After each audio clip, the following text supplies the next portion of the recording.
Hey, it's Enrico Pallazzo. Utah, give me 2. Pallazzo. Utah, give me 2.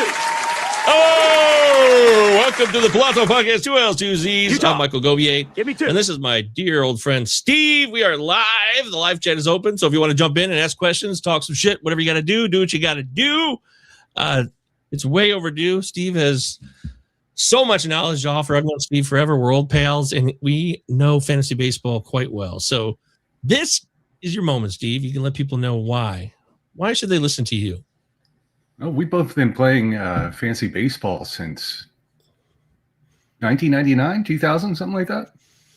It's 1999. Yeah. Eternal. Yeah. That's right, man. That is absolutely true. I traced mine back.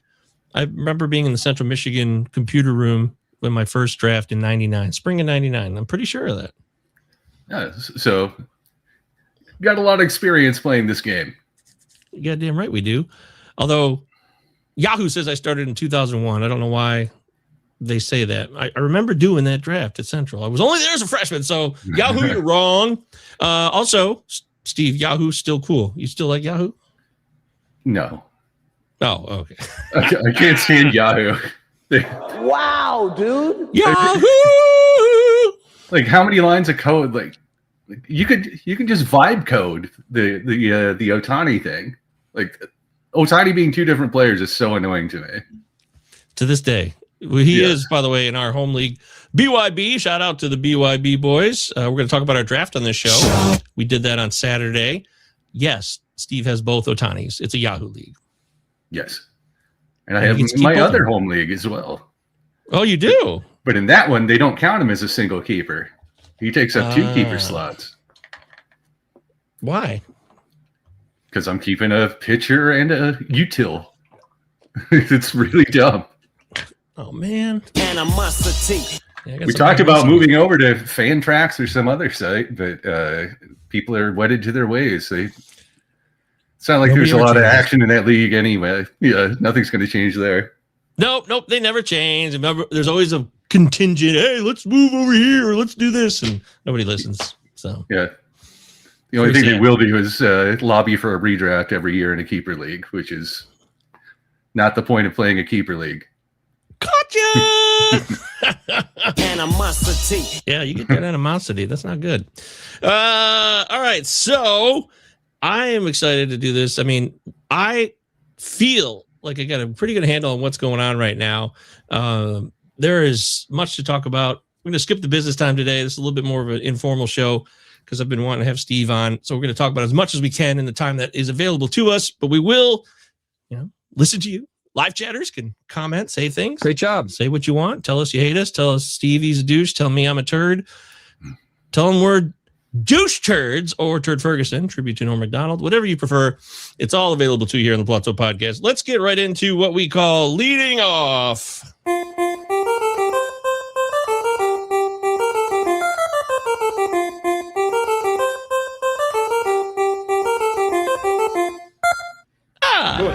Our first catch of the day. Okay, so, by the way, what was the best version of RBI Baseball on the NES? Oh, I think RBI 3, right? Mm-hmm. That the critics agree. That's a Corneo classic. Shout out to Joe. The Black Tangen disc. Well, not disc, but cartridge. Cartridge, yes. That is bullshit. It's not bullshit. It was a lot of fun. I enjoyed that game. And it had the beveled edge. Yes. That was really annoying if you're trying to do the... Just square all the get the connections aligned. I did Tangen, fucked it up. Really embarrassing. But I hadn't thought about that in a long time. You're right. That was always a problem. I don't know how I ever fixed that, really, because I think I was kind of screwed to put in a different cartridge. Yeah, or if you play That's Baseball with Bobson Dugnut. Who's that? You've never seen that meme of the list of names that they had for that Japanese video game? Oh, the new one? No, it was old. It was like from the 80s. And oh no, I've never seen that. It was just like they would put in like a normal sounding name and then just change a letter that shouldn't be changed to that letter. Like there would be a guy named like Mike Cernandez instead of Fernandez. Oh. Or like, yeah. I think they did that in Baseball Stars a little bit, or one of those. Yeah. Games. And then just some wild ones, like Bobson Dognut was hilarious. We're gonna get all in your face and point out your faults. That's rude. So Steve, what do you got off the top here? I feel like maybe you want to talk about our old pal TJ Rumsfeld. Yeah. I just wanted. You guys are always alternating your pronunciations between Rumsfeld and Rumsfeld. And whenever I hear Rumsfeld, I think of the original Donald, who couldn't be bothered to conjure credible pretenses for a war of aggression in the Middle East. You have the known knowns and unknown knowns and unknown unknowns. Very sweet man. Yes. Yeah, and I also, for our catch of the day here, we got the Tribune in Pittsburgh reporting that Ben Cherington is pumping the brakes on Connor Griffin's chances making the team, and now two of their writers say he's definitely going to make the team. And I've heard you guys talking about this on the show, and I just wanted to point out the prospect promotion incentive that was built into the 2022 CBA. And notably, the Pirates held back Skeens until May 11th, 2024. He won Rookie of the Year in 2024, and then he won the Cy Young in 2025. And either of those would have triggered an extra pick for Pittsburgh after the end of the first round. Yo, Rumsfeld! And so to be eligible for this, Connor Griffin needs to be on the Major League roster April 8th or before. Because you have to be on the roster for 172 days. And I just am questioning, like, with such a good chance of winning Rookie of the Year, and honestly, like, could be an MVP guy. You get 3 seasons to win a major award after that and still qualify. So his chances of becoming an MVP are even, like, I believe it. Maybe Shohei hurts his elbow, production falls off, and Griffin just goes on an A-Rod style tear to begin his career. Thank you, Jesus! Converts to Christianity. I don't know. Is Connor Griffin a Christian? I don't know. I'm sure he is. Married at 19 or whatever. So this is what do you think is going to happen? You might as well just get on the record, take a shot here. I think that they'd be idiots not to promote him, but like because it's Pittsburgh, they're idiots. Oh my God, they're idiots. So it's hard for me to. I mean, there have to be like enough people in the organization to lobby for Connor to be on the roster before that cutoff, April 8th. So maybe he spends the first week down, but then they bring him right up. So after April 8th, again, what changes? He's ineligible for the PPI pick. Okay. So he's got to be up by April 8th. So therefore, I think he will be up because he's got such a good shot at getting him the extra pick.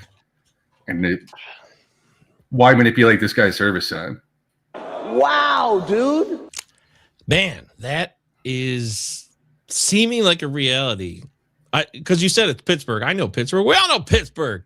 It's a bunch of doofuses, a bunch of fuck around Browns, man. And a monster. Yeah. It's not fun. It's not fun at all. And as Uncle T says here, if the Pirates sign him to an extension, they will play him opening day. So they have like a week to do that. So I guess that could happen. I don't know what's going on behind the scenes. Anyone know who his agent is? Fred Bear? No, I have no idea. Is it Butthole Boris? I have no idea. We know that it is.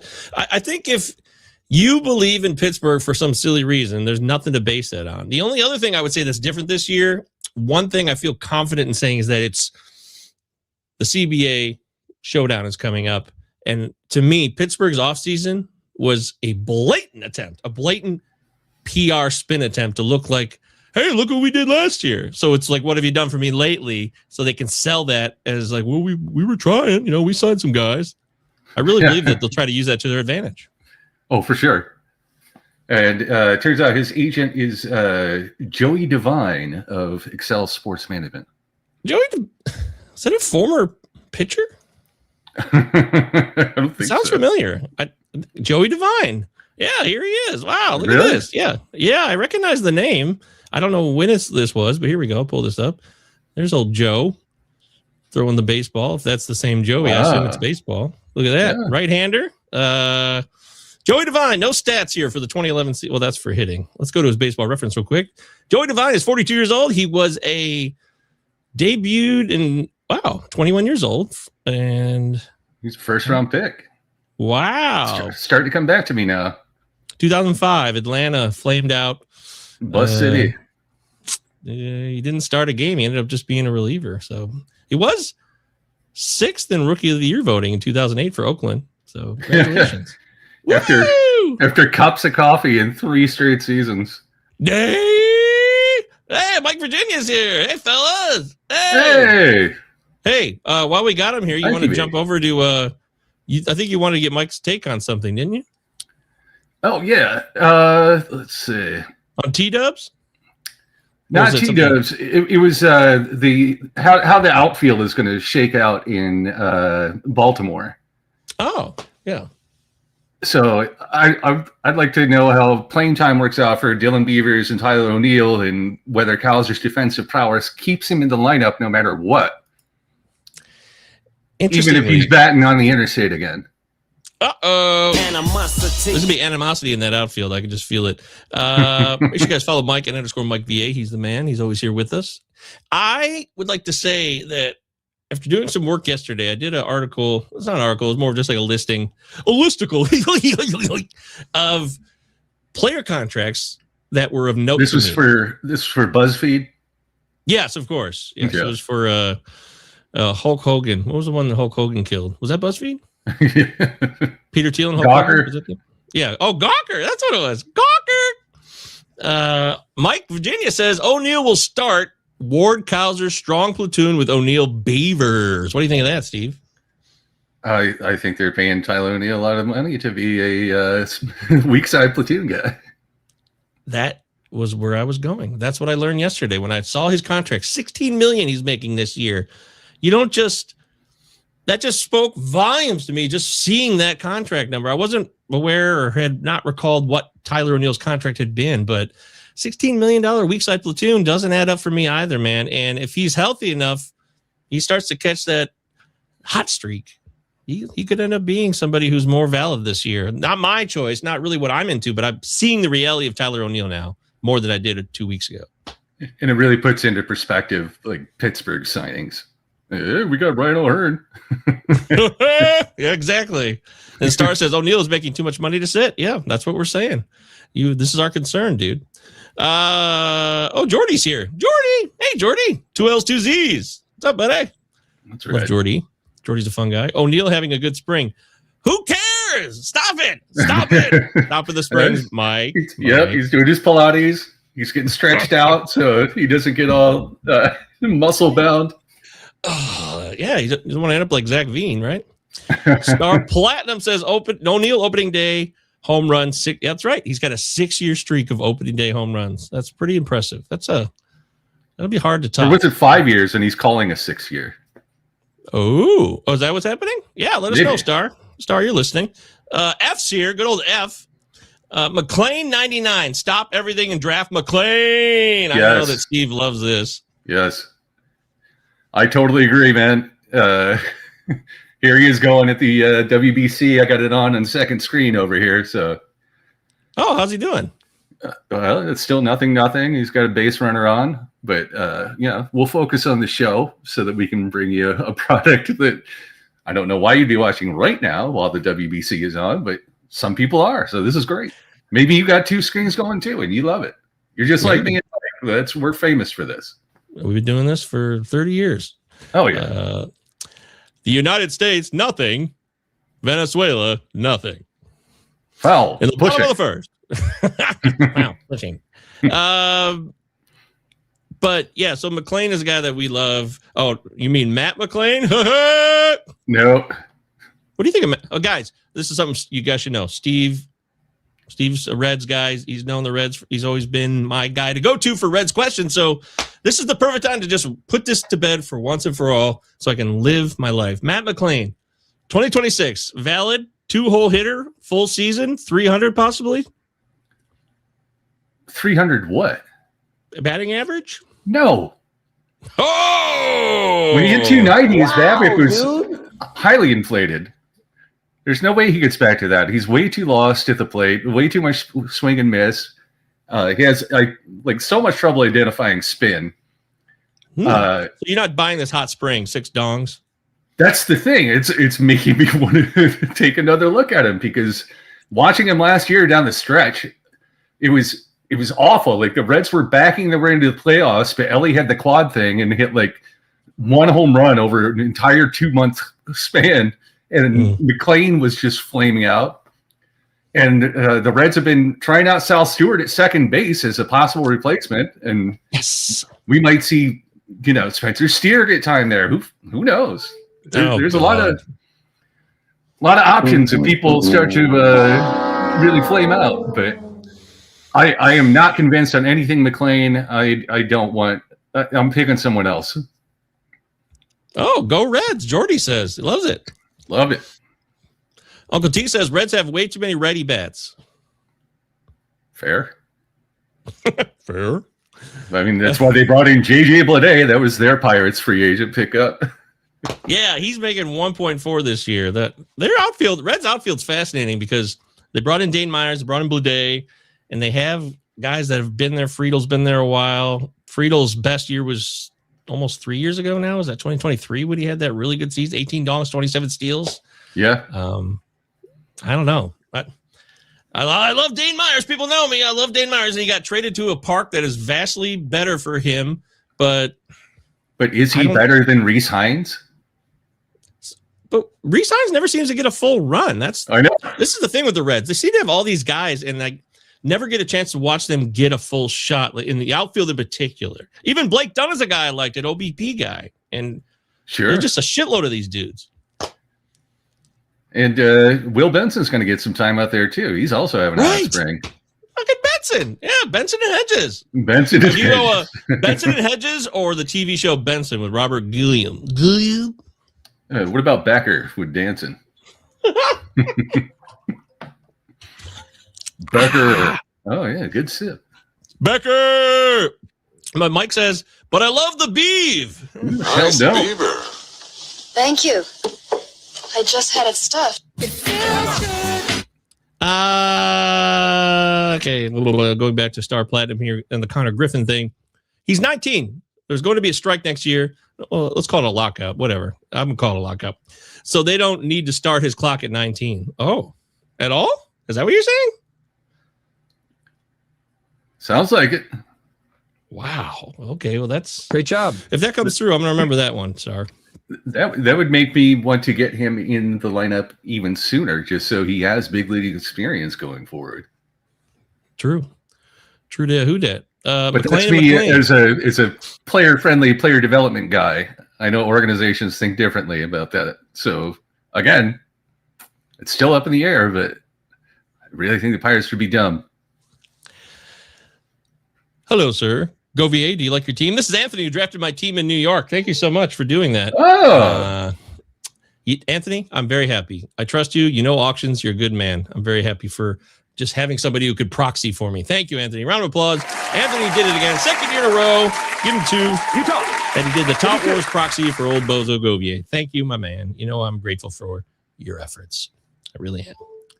And it didn't take 9 months for him to act as your surrogate. It just took a weekend. Exactly.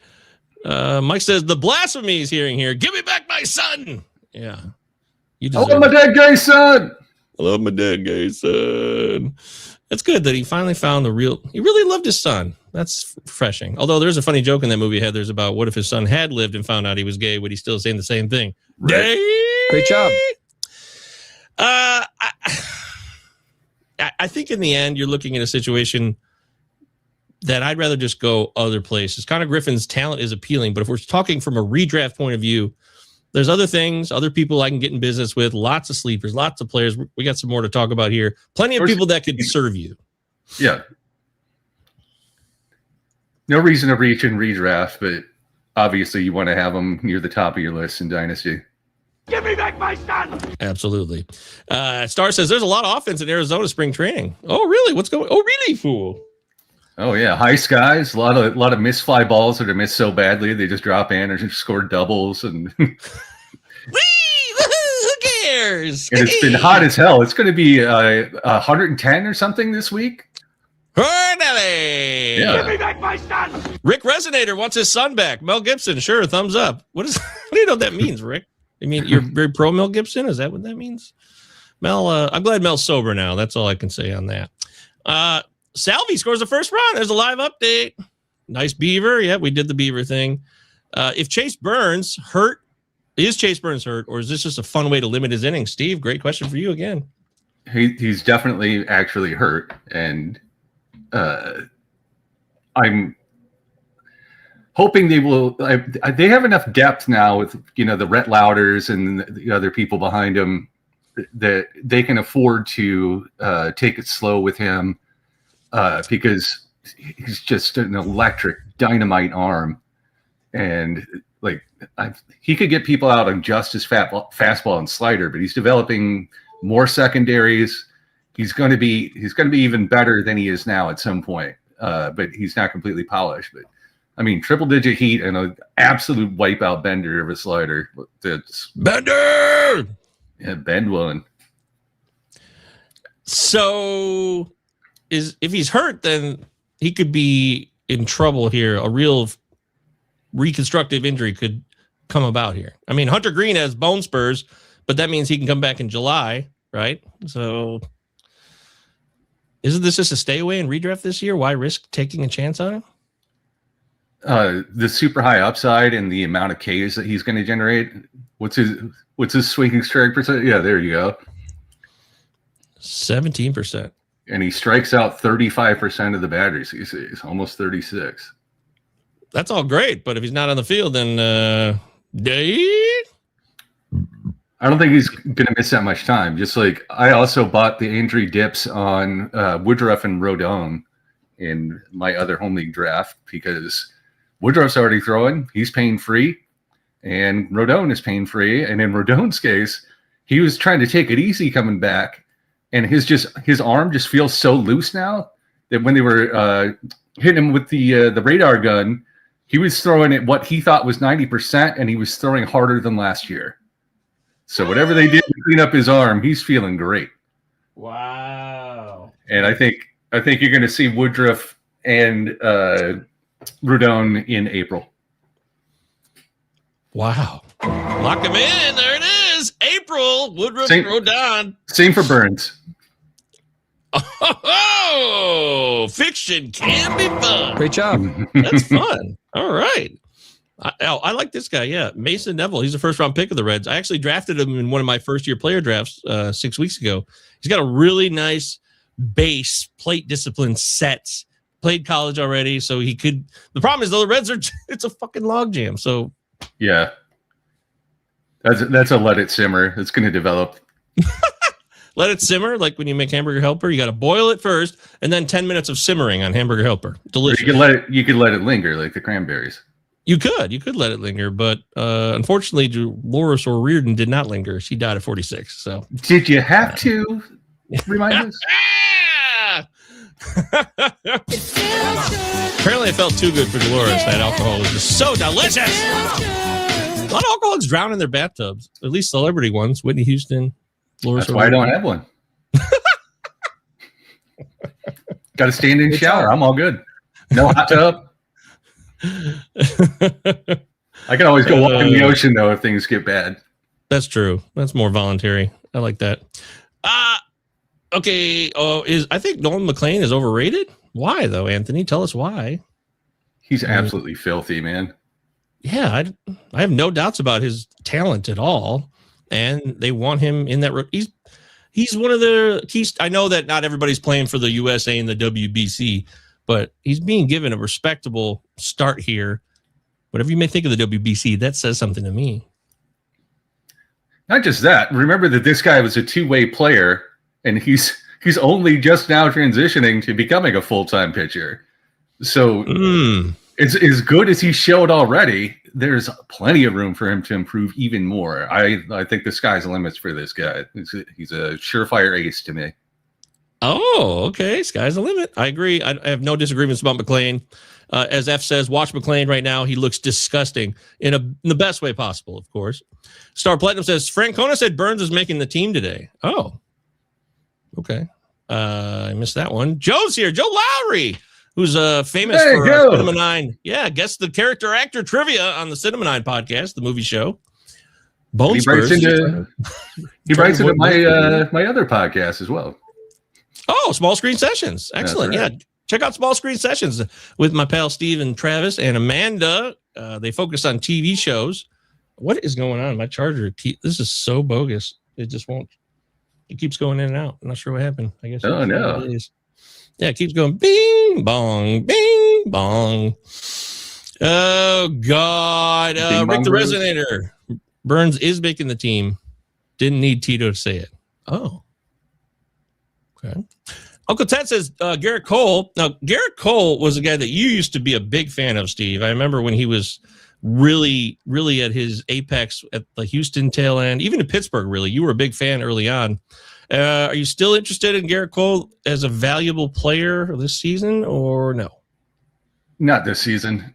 Like a guy who's not going to start until like halfway through the season if everything goes well. The first few months back from TJ, don't have your command, even if the velocity's back. So I don't buy those half seasons. But at the end of the season, I'll be willing to take a look at him and see what he did. But yeah, I was on him from the beginning when he was in Pittsburgh, and Pittsburgh was telling everyone to throw either a 4-seamer or a 2-seamer. And they limited his effectiveness so much by limiting what pitches he could throw when. And I remember being so frustrated watching those games. And then when he finally went to a new team and broke out, it was, yes, he's always had the velocity and the command. He's just throwing it to spots where they know he's going to throw it to. So you just pick your half of the plate and take a big hack. Oh, big hack Wilson. All right. That's what I'm talking about. Joe says, I'm only on episode 2 of Pantheon, Steve. I'll catch up to you guys. That's great. Yeah, we're doing the AMC's Pantheon, which is currently on Netflix. Is that a newer show? There's so many shows, man. It came out in 2022. It's animated. Oh. And it is very sci-fi, very fun. There's so many shows. It's hard. Yeah. Our friend Dave watched the first episode with the intent of watching them along with the show, one episode at a time as we go. And less than a week later, he had finished the first and second seasons. Wow. So, some people love it. Great job. Yeah, that's a ringing endorsement for sure. Joe also says, I'm only partly listening. Did you just say Nolan McClain is transitioning? Is that allowed? Rick says that thanks to Uncle T, I didn't know about that. Oh, Uncle T also says that Cole's throwing 97 now. Yeah, he can still, if he's back to full health, he should be able to do what he does. But I don't do injured pitchers coming up major TJs and shit anymore. I try to skip that in redraft. If it's dynasty, it's different. Cole should be able to give you a couple more seasons, even though he's 35-ish, I think. But redraft, if it's draft and hold or something like that, and he's sticking around at like pick 49, then sure. Yep. But yes, yeah, I'm discounting it more, and just we're talking like 10 to 15 teamers, like head to head or roto. Star says, I assume you mean Rodon, not Rondon. I remember Rondon. Is he a reliever? Rondon, a reliever? Rondon. Somebody Rondon. Yeah. Either way, Anthony Rendon. I thought maybe that's what he's thinking, but we all know that guy will never be on the field again, so I just skipped him immediately. But Rodon, Hector Rondon, he was a reliever. Good for him. Played 7 to 8 years. Hector Savage from Detroit. Goes by the alias Joey Chicago. Witt just got under 2 in a row, man. Cool. I can't believe Erod is shutting down Murderers Row. Yeah. Eduardo Rodriguez, another contract that's got some heft to it out there in the desert. He may have a part to play in the 2026 season. He never could put a whole season together. But he has shown not just a 1 week or 2 week sample. He's been able to put a couple really good months together in his career more than once. So it is worth taking a look at him, especially if you play in head-to-head cats where it's not about volume. A lot of walks, though. Fair. There are a lot of walks there. Rick says Cole's throwing gas. Thanks, Uncle T. What are we thanking Uncle T for? We all know he can throw gas. Come on. Joe says, are any of the 6-man rotation teams changing your approaches to some of their pitchers, like the Dodgers, the Orioles, Mets, the Astros? Yes. That is one of the draft prep focuses that I have listed is, so if you get you a Haas like a Framber Valdez or if you can get one of the top guys off the board, like a Paul Skeens or Tarek Skubal, and then you can combine them with some of these 6-man rotation guys that they have huge upside. Like, give me any Dodgers pitcher along with one of those top 2 guys. And because, I mean, only 3 pitchers went over 200 innings last year, right? It was not many. It never is. So Christopher Sanchez comes to mind. Yep. And Skubal. And I want to say there was one more. Crochet, I think. Crochet, yeah. Yeah, you're right. So, yeah, if you can combine one of those Hosses with one of these guys who's maybe not going to break 150 innings, then, yeah, because the ratios are going to be nice and the Ks are going to be there. And then also, there's going to be injuries. And there's going to be Dodgers fuckery. So, hey, shout out to my guy, Matty Davis, Matty Woods.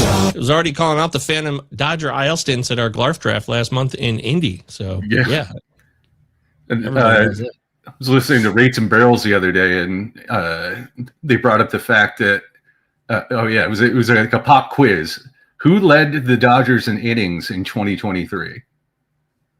Or 2024. So, like, not last year, but the year prior. 2024. Julio Urias? Was he still on the team? Nope. It was Gavin Stone. Gavin Stone! I like 16 Stone. 16 Stone coming back this year. That's not a bad play. I think Britton mentioned him on the show a couple weeks ago. We're interested. I'm interested. I'm more on the River Ryan train, but... Oh, what about Rob Lesky? I think he's best used as a fireman, like long relief type guy. And he seems comfortable with that role. Whereas other people, like, I think Emmett Sheehan's proved enough that he's going to get his stars. Star did put this answer in, so he did say Stone before you said it. So good job. Oh, perfect. Star. Perfect. Joe said Gonsolin. Yeah, remember him? Yeah. Dustin May. Dustin May, who is the highest paid player on the Cardinals, or the highest paid pitcher. He's making $12 million this year. But is he paying that, or are the Red Sox paying that? That's a good question. I did not look into splits or if they're being fucking shit off or not. Jordy want to know, would you rather draft Michael Garcia, or Eugenio in Cats? Is this debatable? For me, it's Michael Garcia. Yeah, agreed. Yeah, I don't know. It's way too much risk with Eugenio. I mean, Gino could fall off a cliff. We don't know. Or he could hit 50 bombs, but it's going to come with a bad batting average. Yeah, and the KC fences are moved in. I was really looking into the research on this. It looks like 5 to 10% more home runs for the team right now on projections. And also, there was somebody who did an article. It was on Fangraphs. It was really good. I wish I remember the name. Showed you where all the home runs last year there's like 43 more home runs that would have happened last year if the fences were like they are now last year. And Garcia is a 20 home run guy already, so hoping maybe he can be a 25 donger guy. Yeah, plus the steals. Right. And the batting average. Yeah. Like, it's all around. Like, we could be looking at Michael Garcia as a guy that we might be even underestimating. He could end up being a first-round guy next year, possibly. I'm not ruling that out. Sure. Give you average. I mean, I don't really think he's ever going to hit 30, but he might go, consistently 20, 30. I guess if he can hit 30 home runs, that'll certainly put him up there. So I guess that's really the difference, is just the power, but everything else should translate. He hits the shit out of the ball. He even did when he had that shit season 2 years ago, which made him a great, for me, buy low going into last year. And he was worth it because he totally bounced, or he put up numbers he never really put up before. And I was on that StatCast page early. I drafted him last year and I dropped him like an idiot. Why? I got scared off by a bad couple of weeks, and there's some shiny new toy out there, and I did a drop ad that I regret. You got dealt a bad hand, man. It's okay. It happened to my stepdad DiBiase. It happened to you. That shit goes on. Yeah, life goes on. Deebs! You guys are having a ball in here. And Rick wanted us to say that Anthony Rendon is a bum. You got it. True. There you go. Also, Chris Bryant is stealing money. Also true.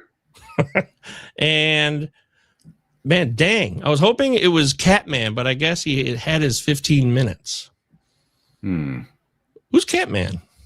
Is it a Dodgers pitcher I'm spacing out on? Kasperius? Yeah, looks like it. Kasperius is nasty. 2.0 innings pitched guy. What does that mean? Am I dumb? I guess he's going to be doing 2 innings stints, like another Robleski. Michael Garcia is Ronald Acuna's cousin. That's fun. And I love Michael Garcia, but in drafts, you don't? Is that what you're saying? And Gonsolin is Catman, by the way. So okay. Catman do. Catman do. Jordy says he could hit 50 too. You're talking about Eugenio, I assume, not Michael, right? Right. Are there cliffs in Cincy? I didn't realize they had mountains in that part of the states. Oh, it's hilly. Yeah, right? There's hills on down to the river. Covington, come on down to Bum River. Take your shit. That's it. It's a fun little party spot across the river in Kentucky. Yeah, it's funny. When me and you lived there, we just played Madden 05 a lot. True. We had a good time, though. It was great. A good franchise going. Watch some Curb Your Enthusiasm. Get some Chet's shirt. Classic episode. Still one of the best episodes ever. I saw a thing. He's got something brewing. Larry David. Did you watch that trailer for? It's. I don't know what it is. It's something about like Larry's unhappy and miserable, but in the trailer he spoofs the famous kissing on VJ Day when the nurse is kissed by the serviceman, but it goes horribly wrong. Oh, of course. Yeah, it's great. Whatever it is, it'll be funny. Goes more like a Coldplay concert in Bruce. Hey, remember that? That was fun. Yeah. Anthony, Nolan Gorman is my sleeper of the year. Your sleeper of the year? How does that play out, Steve? I mean, Nolan Gorman strikes out a lot, can't hit lefties. What changes? I just can't with Nolan Gorman. Yeah, can't do it.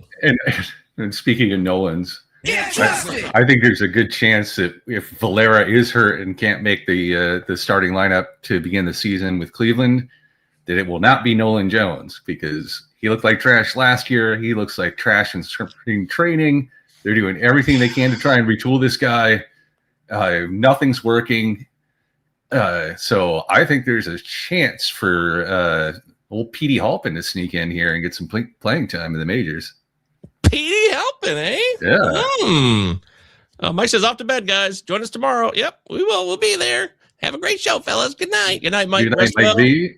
Good night to you, Mr. Virginia. Look, this Jolin Knowns. Someone knows I love a spoonerism.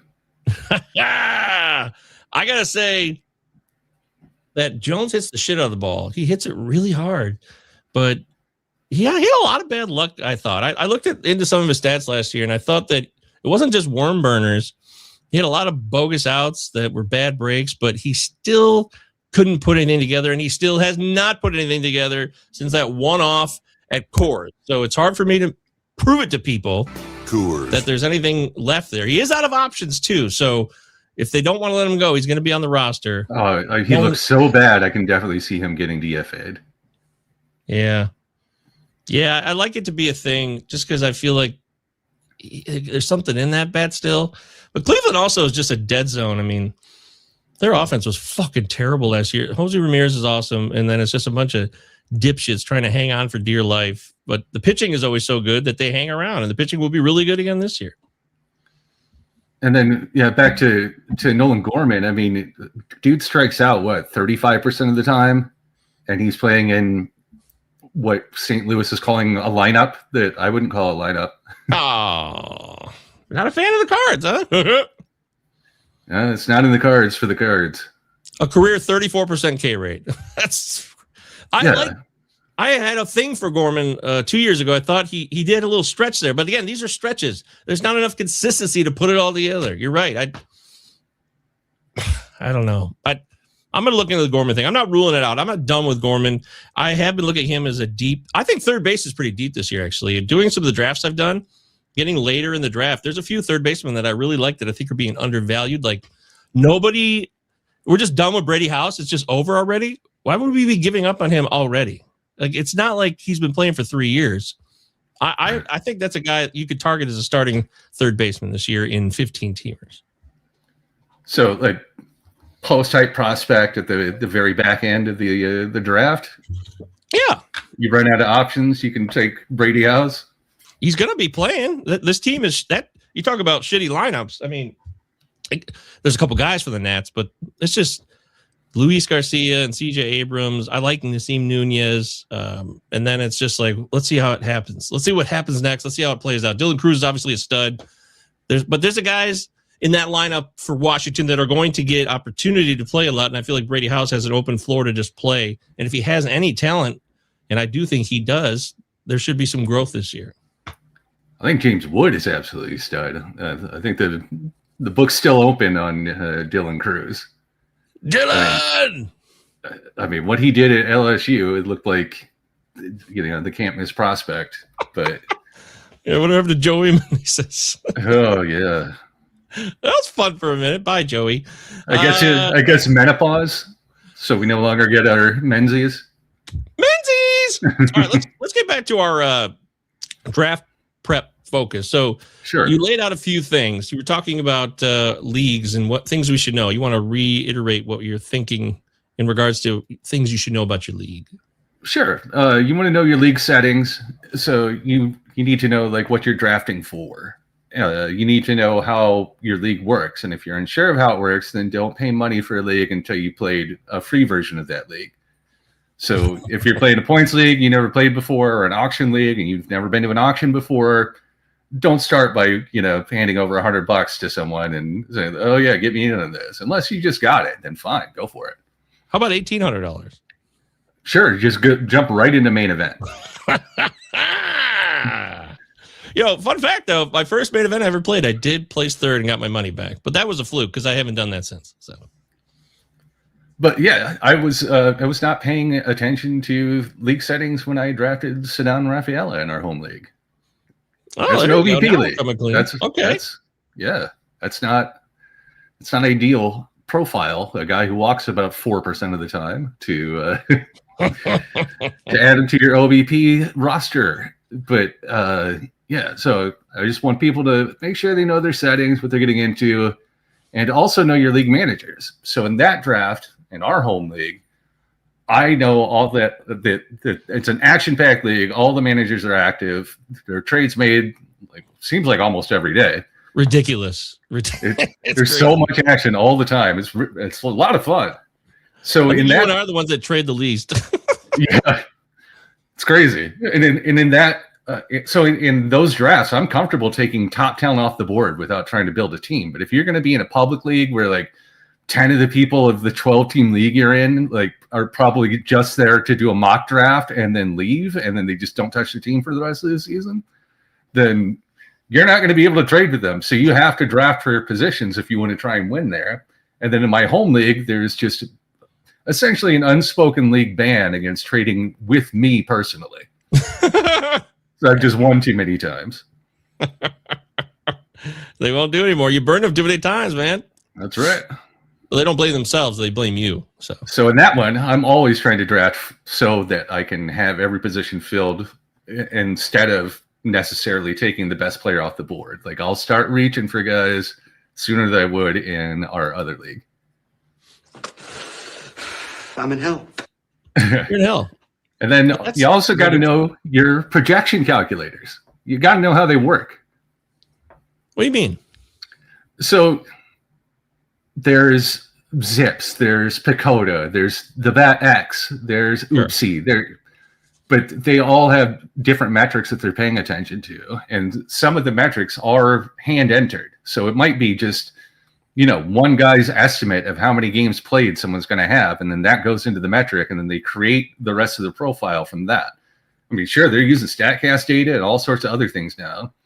But if you want I would say for beginners, if you don't realize how the projections work, then go with Oopsie, because that's kind of an amalgamation of all the other projection systems together. So you're going to be getting some of that hand-entered stuff, some of that, formulaic stuff, and then it's just going to be kind of a weighted average of all that stuff.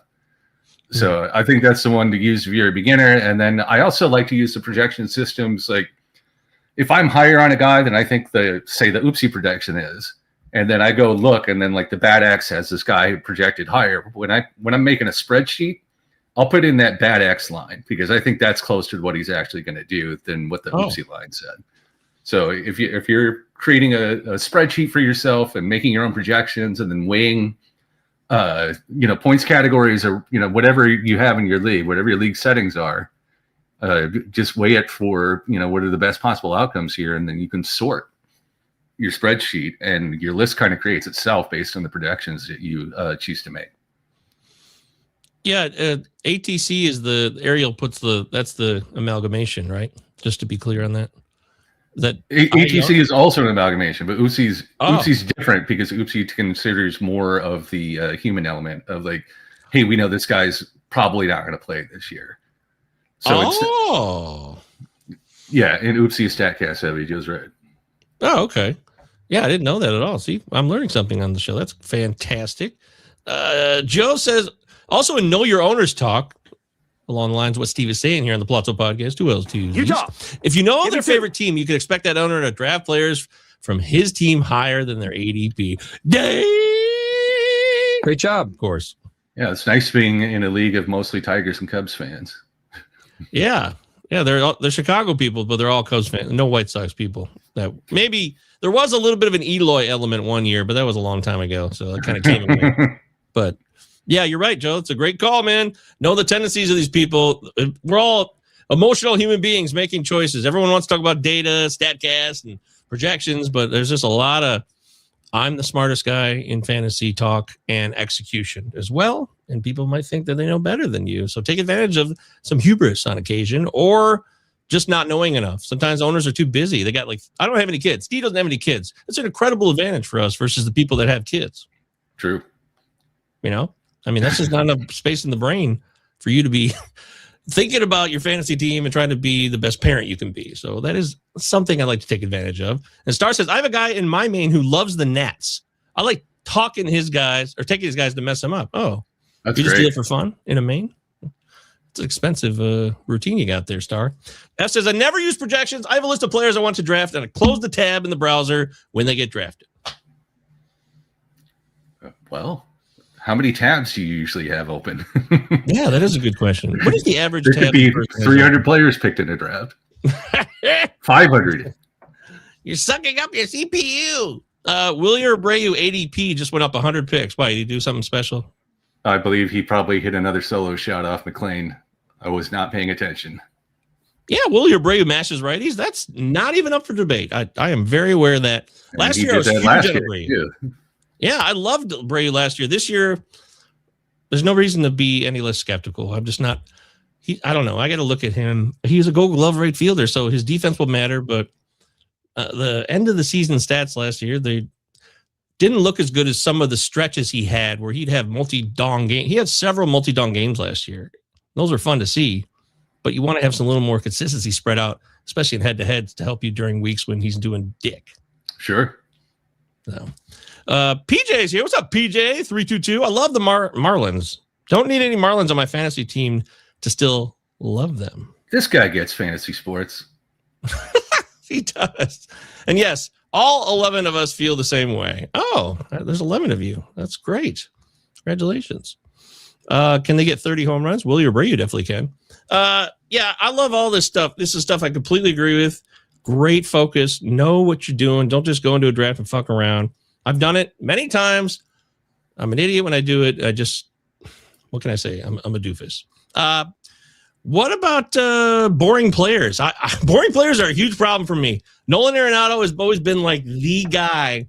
I think of like, oh God, look at this guy. He's still on the board. Yeah. And this is, even when he was in Colorado, I would hesitate. That doesn't make any sense. I'm not helping myself by thinking that way. So just in the same way that I mentioned, if you get a Haas, you can take yourself a Dodgers pitcher later and it won't kill you if he only pitches 140 innings. And I think if you take a boring player earlier on that has a very safe floor, then that opens you up later for opportunities to take someone with potential at the back half of the draft, like a way higher ceiling, but you don't know how they're going to perform, or you don't know if they're going to be up on opening day. But if you have a boring player already like holding down those categories that you need, say a Taylor Ward, he was 10th in home runs last year. He matched Nick Kurt's home run total. But another thing I wanted to get to is if you go look at a StatCast page, it doesn't look like Nick Kurtz's. It looks like this guy is a turd who can't swing the bat. So it gives him like a 15% or 15th percentile lowest bat swing, like bat swing speed, I should say. Yeah, this is really interesting. So clarify this. Yeah, I want to hear this. So if you go to the StatCast page, it's just giving you an average, and for a guy who has a two-strike approach and will put the ball in play, like he's not always launching his A swing on those pitches when he has 2 strikes. And especially for guys who work deeper counts, they're using their 2-strike approach more often. So if a guy walks a lot, likely to have a 2-strike approach. So yeah, here you can see his bat speed is not everyone's favorite. But if you scroll down a little bit, you can get down to bat tracking. Oh, go up. It's above batting statistics. Oh, I see it. There it is. I see it. Here I go. I'm doing it. Okay, bat tracking. There we go. Loading bat tracking. All right. And then scroll down till you see a little there should be a graph. There you go. There's your speed distribution graph. Oh. So you can see for some of these guys,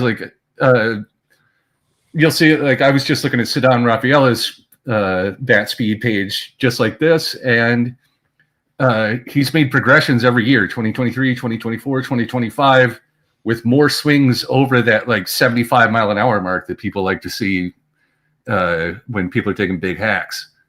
So just because they sometimes swing the bat slower, I mean, they're doing that on purpose. So you can't just look at the main page. You have to get behind the data and see do they just always swing slow, or is this a person who has a different approach? You have to know what the data mean in order to be able to properly assess the player. Is there other things that you could recommend to look at to find that out elsewhere, or is it'd be more on the StatCast page? Yeah, there's so if you go into StatCast search, so it's like at the top of the Savant page, it says search, and for some reason it still says new next to it. Oh, I guess because you can search World Baseball Classic now, but you can do a search in Major League and Minor League, and you can carve it down to whatever results you want. They have something like 36 categories that you can use and then set for team and pitch type and pitch result, batted ball location, and infield alignment, outfield alignment. You can do min maxes for number of results, and you can sort things by average, or you can sort things by highest incidence or something like that. So there's a lot of people that would use that to find out what's their 90th percentile swing of a player, and not just their average swing. So when they're launching their A swing, swinging free in the count, or like a 3-1 ball or something like that, and they're really really trying to club one, it's a different swing than you're waiting on fastball or off speed and you don't know which one it's going to be. I never thought of that, and that makes a ton of sense. That's fantastic. That's really good stuff, Steve. Uncle T says, swinging at sliders away is way harder than swinging in the zone inside. It depends on the hitter. Yeah, I guess it would be the context. Is it righty to lefty? Or is he facing a righty lefty? There's a lot of variables that would determine whether that is true or not, right? Yes.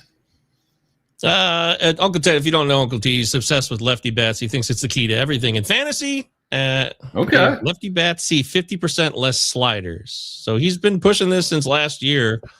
I haven't seen the results to back that up yet, but I'll be keeping an eye on it, Uncle T. I mean, you paid your bet off. I was impressed by that. I didn't think you would. So I have more respect for you just because you did that. Someone makes a bet and you pay it off, especially a season-long MLB bet. Very impressive. So Made him a word. And you also, so you like Taylor Ward this year? No, I like Taylor Ward as a boring option. Oh, that's right. Back to the boring options. Yeah. Like Brandon Lau. That's a boring option. Yeah. So in our draft, guys that were taken around him. So this is need space because we had, 10 keepers, right? So right. Even then, when I already had 4 starting pitchers, the 2 guys who got picked right before him by Casey, I would have rather had Devin Williams or Emmett Sheehan there. But Taylor Ward was there. I maybe even would have had Schlittler or Halsey, but Casey just finished off a run of I was just watching the first round go by and thinking, oh man, look how many of my guys are going to make it around to me in the second round. And then they all disappeared and Ward was someone I took and that worked out. Yeah, well, let's bring that up then, because since you brought up the BYB draft, Bless You Boys draft, me and Steve are in that. And we did that on Saturday morning at 11 a.m. Eastern time, which is insane. But, I don't tend to get up before noon. Yeah, me and Steve, that's just not for us. But, so just know that we were handicapped by the time, for the record. But just to... No, I'm not making any excuses for myself. Oh, I will. I'll take all the excuses. But it was 10 keepers per team. So 14-team, 5x5, OBP instead of average head-to-head categories. So after you're tactically, if you want to look at it, it's pick 141. That doesn't mean all the top 140 players were kept, depending on Yahoo's rankings or your own personal rankings, because there's a lot of guys like Steve kept Jesus Mate, right? Who is not in the majors yet, and it'll probably won't be this year. Okay, probably won't be this year. You're saying it, so. But anyway. I believe in the talent so much that I think he could be, and I believe in the talent so much that when we reduce keepers to 8 and then to 6, that he will make both of those teams from 8. I think he's that talented. I think he's just a hair behind Connor Griffin for me. Wow. Okay. Well, I know he's one of the hot. Yeah. I mean, he is hot. So hot. So people agree with you. But this is where the draft started off. Our boy Casey took Jesus Luzardo and Kevin Gausman as his first 2 picks to shore up his pitching. Because he had no pitching, because there's so many teams that say, know your managers, man. There's going to be teams that just don't keep pitching because they're afraid of injury. And so they're going to unload pitchers if they can at the end of the year and try to get the 10 best bats and then draft whatever dregs of pitching are left. But they're never going to have an ace, and that's always going to hold them back. So you took Michael Busch with the 3rd pick. Sell us on Michael Busch. Now, this is OBP League. Does that matter more than average for you? Because with Michael Busch, it probably does. Yes. So that's one reason. The other reason is because Craig Counsell has said that he has earned the chance to hit against left-handers too. So if he hits, he hit 36 bombs last year in 550-ish plate appearances. If he's swinging against left-handers too, he's still got that power and he's still got that patience. So I think he could put out 40 this year. Yeah. And it's a head-to-head league, right? So if he wasn't going to be if he was going to be like a strict platoon guy, I maybe don't take him there. But hearing some encouragement from the manager is nice, and I just want to believe it because I want to believe in Michael Busch. I want to believe. All right, I took Spencer Strider with my first choice, and you'll see here I'm ghetto paranoia. So I had 1, 2, 3, 4, 5, 6 picks out of 7. Casey, who had the first 2 picks, took another pitcher, Pepio, which I think is a great pick in the Trop. That's going to be awesome. He should have a career year this year. I'd be shocked if he doesn't. I really would. I like him a lot too. I could have had Pepio, but I took Strider. I may regret that possibly. Do you have thoughts on Strider? Concerns about, he had his return last year from injury, still got 125 innings out of him. Wasn't very good, but his K/9 was okay. It was still at 9. Are you pro or No, on No, I Strider. don't think he's broken or anything, or that he still doesn't have the potential to produce like he has in the past. I just think that the price is too high on him in a lot of places because people are still banking on like a comeback to true number one status, and maybe he doesn't get there, but that maybe is all I need not to choose him in like a true at the ranking of a true number one or even a number two. Like there's other guys I'd rather have. Papio and Gavin Williams and Cam Schlittler, Nick Lodolo. I'd take any of those guys first. Oh, okay. Well, I rounded it out with Gavin Williams, Jordan Westberg, who's not healthy, Kaz Okamoto, Chandler Simpson, and then Jason Dominguez, which Steve was questioning because he doesn't think he'll be on the opening day roster. I do not, and I don't think he's a good enough fielder to play anywhere where he's not a permanent DH. Yeah, well, that's true. Bad. He is that bad. I've actually seen that in person in the Arizona Fall League. I saw him drop the easiest routine fly to center one day. That really did happen. I should know better than that, but I'm just going on the bat. I'm going on the bat. He's the Martian. The Martian of creamed corn, because every time a can of corn goes up there, it just ends up on the floor. Cream corn. Yeah. So and then so that's Did you close out the round as well? You had one more pick at the end? Yeah. But I traded it. I traded it. Oh, that's right. So that's not really my pick. It's Murakami from Chicago, but our buddy Manny wanted him, so he gave me his first and second round pick for next year. So I said, sure, why not? So, yeah. And we'll go down to 8 keepers next year. So that's improved draft stock. Exactly. So and then you took Taylor Ward. There it is. Boring guy. Got it done in the second round. I took Grant Taylor. I really like Grant Taylor. I know that he might just get to 100 innings this year if he's lucky. But I'm that's kind of guy that I'll keep after this year. I think he's that talented. Sell me more, man. And then what about Grant Taylor makes you think that he'll stick around? Well, I think that he's a great strikeout pitcher that is going to only get better in Chicago because I think they know what they have in him. And yes, it's only been a short burst. So am I drafting a guy that won't be a starter?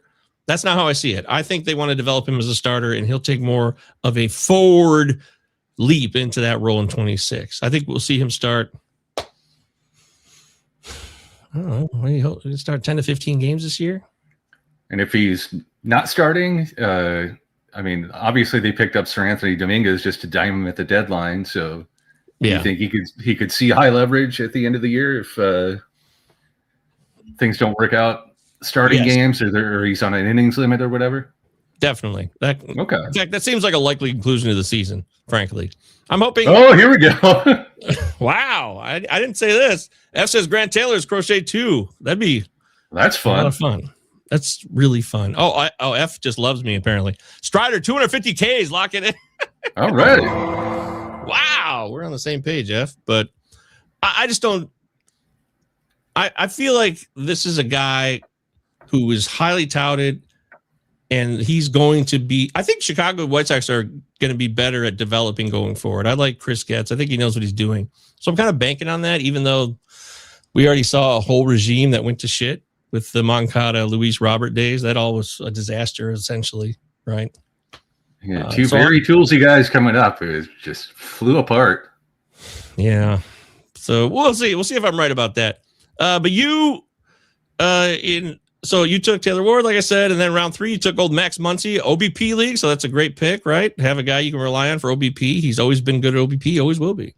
And we already talked about Ceddanne Rafaela at the top of the round there. Right, exactly. You also took Pete Fairbanks, who's a guy that I'm suspect of. Why do you like Pete? Just because options in Miami, and he's done it. He has a proven track record, and even when when his velocity is down, he still manages to get out and not walk people. So I just think it's his job to lose in Miami. I think he's not had the best velocity in spring, but again, the results have been there. Cuddy also took Leo DeVries in the second round, who's, Yes. I don't know if we'll see him this year either, but that guy's, do you value him highly? Yeah, I'd still rather have Made, but No. I like Leo DeVries a lot. He's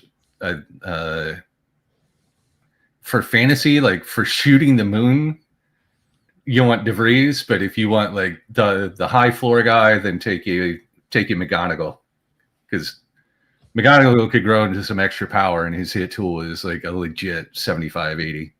Yeah, baby. Yeah. Daniel Palencia, another closer you took in round 4. So he's not just a one-hit wonder?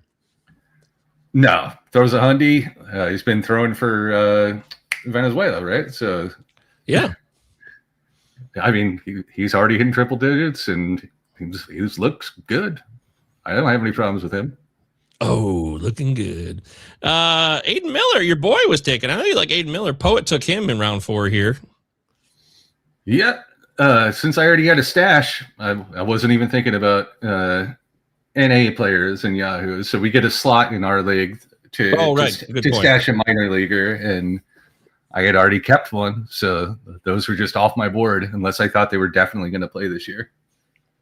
Yeah, Mike took Jonathan Aranda, who was not going to be playing in the same park this year. I like Aranda. I always did. I think he had. And he's not going to have a 409 BABIP this year either.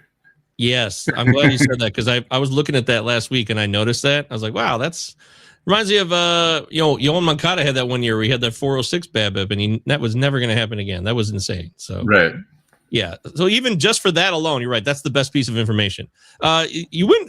Now you got Griffin Jacks and Robert Garcia. So more closers. You really went closer crazy. How many closers do you like to have in head-to-head cats? So we've got 4 spots that we can use, and I like to get innings there. And if they're reliable enough, I know like one bad closer start can sometimes blow up your week's ratios. So if I can get anyone that's good enough and trustworthy enough, and then I have such good starting pitching anyway that I feel safer taking guys like this here. Griffin Jacks's peripherals were just way better than what his results were last year. I know he hasn't closed much in the majors, but I think he's the guy in Tampa, at least until when you say that he returns. And I mean, even though Chris Martin has been fine in the role, for whatever reason, the Rangers don't want him there.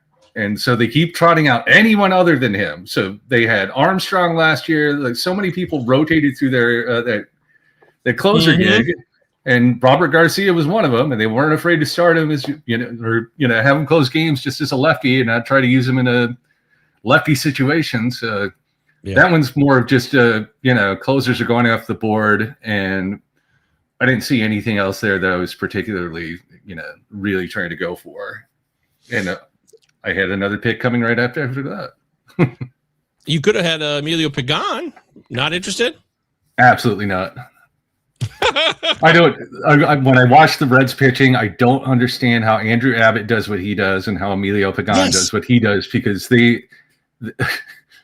look so hittable to me, and they don't have the velo, and they like there's it seems like there's nothing special about them at all. They seem like just it's absolute middle of the road as you could give. I totally agree with both of those situations. Abbott, wow, it was a fun ride. I'm not buying it. I'm not going to pay to find out. Pagan, I know they signed him to a 2-year, $20 million deal, so he'll be there next year, but I'm not buying it either. And Tony Santillan is a guy that I would target if I was interested. Or Connor Phillips, man. Connor Phillips, okay. Yeah, that kid might be closer by the end of the season. He's got great stuff. He just needs to command it a little better, and he was showing signs of it at the end of last year. Okay, Connor Phillips, excellent call here. You heard from Steve on the Pallazzo podcast. 2 L's, 2 Z's. Give me 2. And then we moved in the later rounds here. We have guys going that you'd expect to go. No, there's Rodon was taken in round 7. Remember, it's 10 keepers first. So Dan in our league got Rodon. And I think I agree with Steve. I think that will be a good pick. And I should have taken Rodon earlier. I pushed out on it. I pussyfooted and I snoozed and I lost. So I don't get to have Rodon, which sucks. I honestly think I could have done Rodon instead of whatever Rangers closer we were just talking about. Robert Garcia? Robert Garcia, yeah. Yeah, I agree with you there too. We both may miss out on that one, or he may be hurt and it won't not work out at all. But Right. Trevor McGill went later. Nobody was buying in him. In fact, Abner Uribe went around ahead of him. Travis took him ahead. So that's the sentiment in this league. Dennis Santana was a closer that fell way down. I think that's underrated. But here we go. I want to give Steve credit here. This is the guy. He took Max Meyer in round 9. This is a guy. I didn't have a pick. After I had all those bunches of picks in the first 2 rounds, I had to wait like 75, 80 picks. So I waited, and I should have took Max Meyer earlier because he wasn't going to make it to me because Steve got him. Why do you like Max Meyer? There's the original prospect pedigree, and we saw like what he looked like when he was just torching the minors.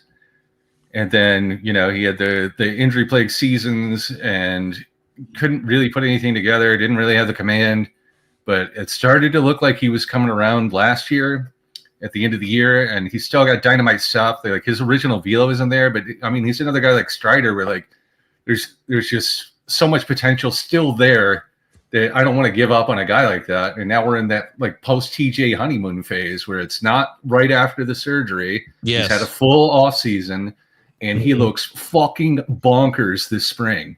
So I took him over. I don't know if Robbie Swelling was still available, but he was the guy I like better out of those two, just because get me a post hypes, prospect anytime. Like that's why I'm rolling with Dylan Cruz. That's why I'm rolling with Max Meyer here. Like sometimes they just need an extra year in an off season to develop or, take a trip to Driveline or whatever to to shore up whatever they're missing out on.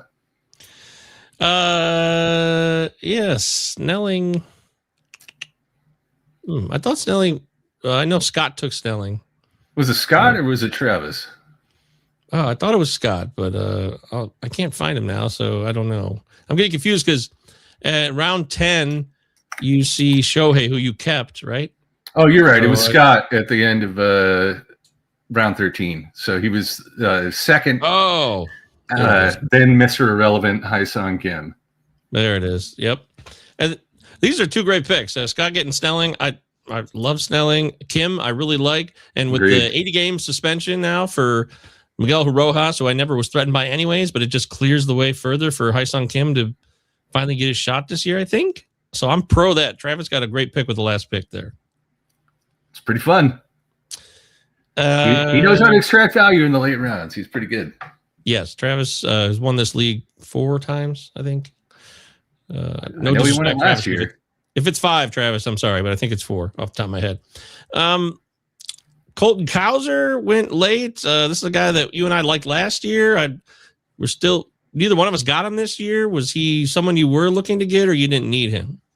I didn't need him. I already had all my outfield slots filled. And, between him and Ward, I'm taking Ward. But, I mean, Cowser could. I mean, he's got the power potential to out-homer him, and he definitely has better speed. So, but I just don't think the hitting's going to be quite there yet. This is another guy. I mean, if he starts to pick it up in August, September, like I might be moving him up my draft board at the beginning of the next year. But I got to see a little something more this year before I get interested. Oh my God, I'm an idiot. This is what I had. Gosh.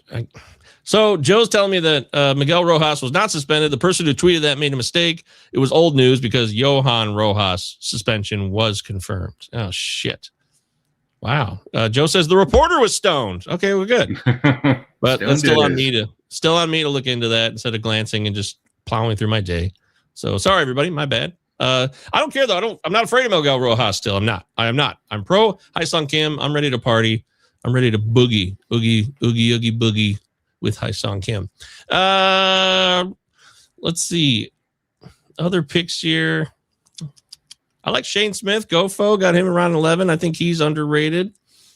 Not dominant, but solid starter. There's Willier right above him. And Willier, who was part of my team. I didn't keep him, and now he's gone. Gofo also took Reed Detmers. What's your read on Reed Detmers this year as a starter? I've always been intrigued by him. I think if he if he adopted like a more George Kirby like approach, he would be a lot better. Like he needs to learn when to waste one and when to nibble and all that. But I mean, he's got pretty good stuff. I'd like to see. You're saying it's more about his approach, his mentality, not his stuff. Obviously, he's talented. Yeah, and I don't know how much his stuff played up, from being in a relief role last year. Mm-hmm. So I gotta check out Detmer's stuff plus ratings here. Oh, shout out to Alan who got my guy Brain Bayo in round 10. I love me some Brain Bayo. I think he'll only get better this year. I hope the strikeouts could tick up. That's my only concern is, will we see more whiffs from him this year? I'm unsure of that, but I do like him, especially in round 10. And yeah, I mean, stuff plus is pretty good. His curving changed not so much, but the fastball slider sinker situation is very nice.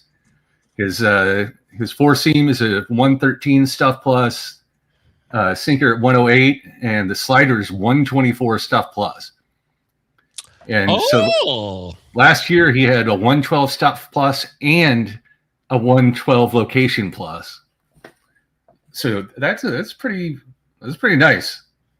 That's nice. So I think he's got the stuff. If he sequences better and chooses his moments better, I think he could be really good. But that's just depending on, of course, pitchers. Will their arms hold up? Does he start to get gas at the end of the season because he didn't pitch enough innings last season?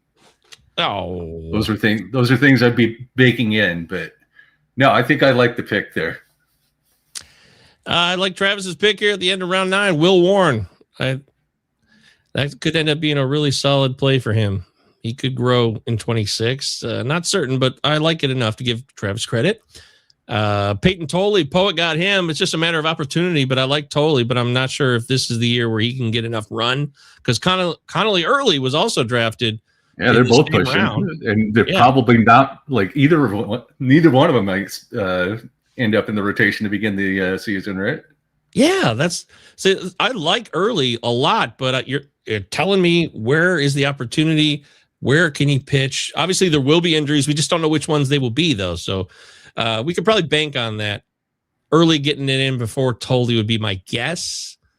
But I don't know if they're in the minors and a month goes by and then it comes down to, hey, one's been pitching better than the other.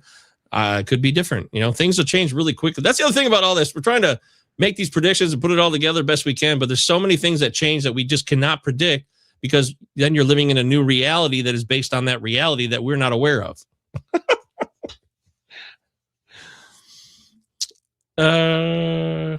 Okay. Yeah. Overall, did you feel good about your draft? Oh, shit. Oh, he's taking a dump. I wasn't looking. He was taking a dump, guys. He's back now. Sorry. I was looking at the screen. I was getting a beer. Sneaking and went in. Do you feel good about your draft, Steve? I feel great about my draft, except for reaching for Ceddanne Rafaela when Bryson Stott didn't even get selected during the draft. And I had him rated around the same as Rafaela, and he's probably a safer pick there. But really? Yeah. But I like Rafaela's upside, and he's been trending in the right direction. I guess Stott has been too. He was good at the end of last year, but I've seen Ceddanne Rafaela making a more like linear progression as he spent more time in the majors, and I think having that spot nailed down for him in center field with his possibly platinum glove defense, like. He doesn't have to worry about the defense now. He can focus on hitting, and maybe he'll learn how to take a walk at some point. Steve's team's in the middle. Mine's on the right here. So you're getting the whole roster now, including keepers. There's Steve's keepers. We mentioned Made and Dylan Cruz, Drake Baldwin, Nolan McLean. There it is. Walking the walk. Kyle Bradish, Jackson Merrill, Christopher Sanchez, Ellie, Corbin Carroll, and both the Otanis. Those were his keepers in addition to all these guys. Addison Barger. I love me some Barger. He's got some infield, outfield eligibility, which is fantastic. Always like that. Yes, and he's ready to slot in for when Muncy spends, a month on the shelf. Muncy. On the right here, my keepers were Bryce Eldridge, Braxton Ashcraft, Noel Marte, Mackenzie Gore, Augustine Ramirez, Lawrence Butler, Trey Savage, Seiya Suzuki, which I still haven't heard the word on that yet. And we'll see how that plays out. Joe Dedney. Yeah, Joe Dedney in the full effect. Yoshi Yamamoto. I drafted Nasim Nunez. This is OBP, so to me that matters a lot more. If he ends up getting run and playing every day, no pop. I think he really. will. Oh, well, that's and good. I think there might be some sneaky pop in there. Yeah, I think he's pretty athletic. I was seeing that actually a week or so ago. I was like, well, he'll probably never hit any dongs. But then I started looking, I'm like, well, you can hit 10 maybe. Yeah. You know, and if he steals 60 bags and walks a lot and scores runs, I'm fine with that. It's all about your roster construction. Like we were talking about earlier. How are you playing to put it all together? Who fits with who? If you have a real shitty OBP guy, then you got to have other guys that are going to bring that up. But if that OBP guy who doesn't do the job for you, the weak OBP guy, brings you up in other categories, that's all about balance, about levers up and down, and trying to find that even Steven right there. Oh, here it is. Sprained PCL. Okay, well, it's not a season ruiner, I hope. So. Well, let's hope not. Oh, boy. Thanks, Joe. Live update. PCL can still do baseball activities, but no word on if he starts the season on IL or not. When I say season ruiner, I mean like he'll come back from this, but will it affect him so much that he sucks now? But he's got talent. We'll see. It's a bummer for me. But what it might affect is if they have to DH him a lot, you might not see so much Moises Ballesteros. Yeah, that's a good call. You're right. And also good news for what's his face? Shaw, maybe. Yeah, you might see some more Matt Shaw. Who else might you see more of? You might also see some Conforto and Dylan Carlson. Dylan! That's right, Conforto. I did see that Mike Curlin's lineup update that if this injury comes up, Conforto could be a fun April guy, maybe. You know, a pickup you do for a week or two. Maybe it does something, maybe it doesn't. We had people talking in our chat while we were going over this. Will Warren is better than his 25. Okay. We also draft players that had a down year last year, like Michael Garcia had his 24 turned into a 25. Now, it doesn't always work out that way, but it's not a bad way to go. F says Brighton Stott exit velo has been up this spring. And it was up at the end of last year, too. Stott and Bohm, always good fallbacks. I used to love Bohm, but now I hate Bohm. And I used to like Stott, so maybe I need to go back and look at me some Stott here. Well, Bohm's one of those boring guys. I mean, you know where the floor is. You know exactly what you're going to get. You're going to get what he did last year. Boom, boom, boom, boom, boom.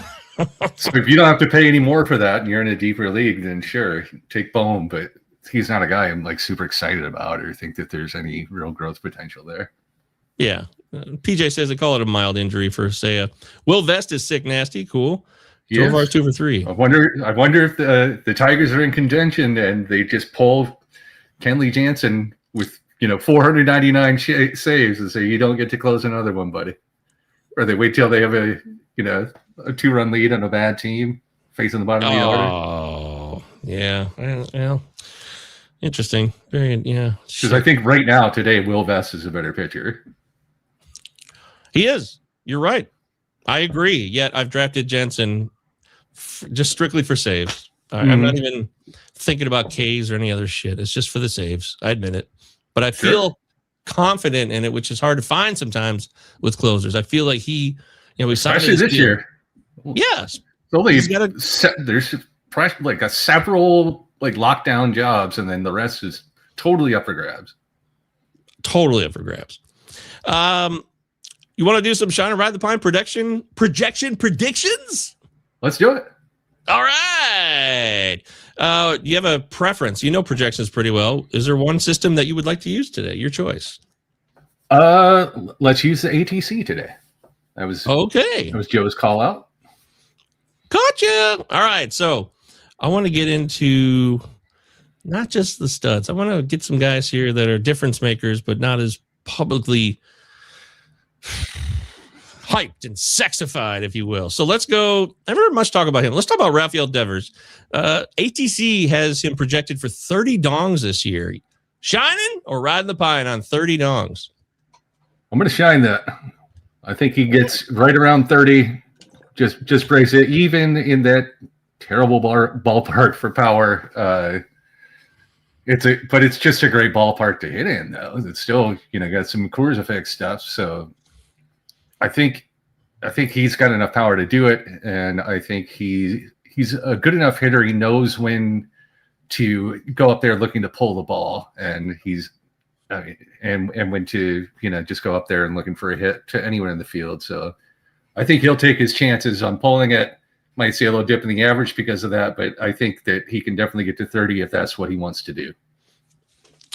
Yeah, I mean, Willie Adames was able to get to this number in the same team, same park. So why can't Devers? Yeah, for sure.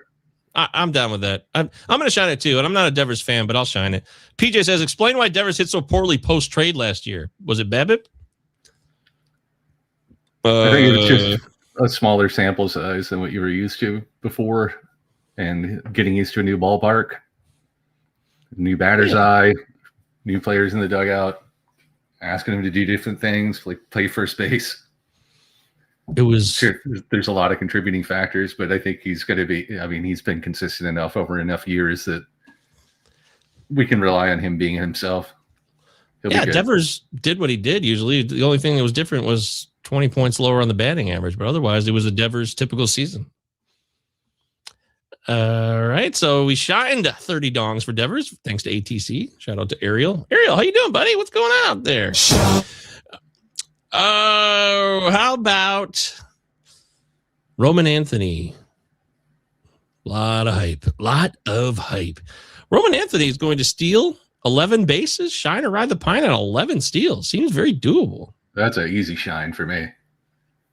Yeah, what's up with that? Seems low.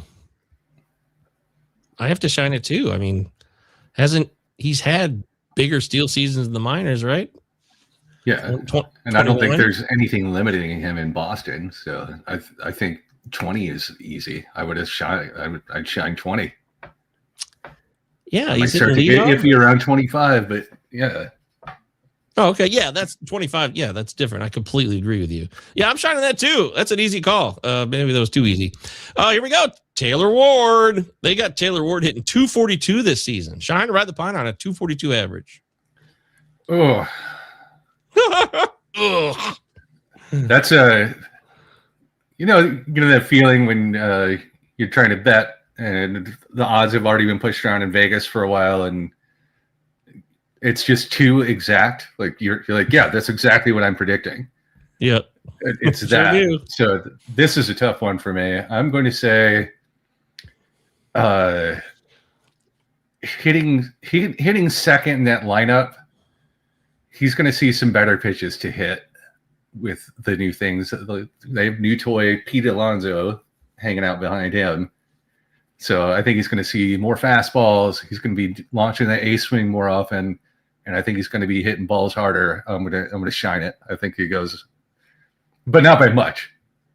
Right. Yeah. I think it's just enough to like against like another year of aging, but then also having like a better lineup around him. I'm going to give him the shine. I'm going to pine it. I'm going to pine the 242 batting average. Very close, though. He could hit 240. Taylor Ward could, and that's still pretty much the same thing. So it doesn't matter. Kyle Stowers, a guy who the Orioles traded, and he had an incredible year for the Marlins last year. Kyle Stowers is currently projected to hit 243. He hit 288 last year. That's a big drop. Shot or ride the pine on 243 average for Kyle Stowers. Still a lot of swing and miss in his game. Yes.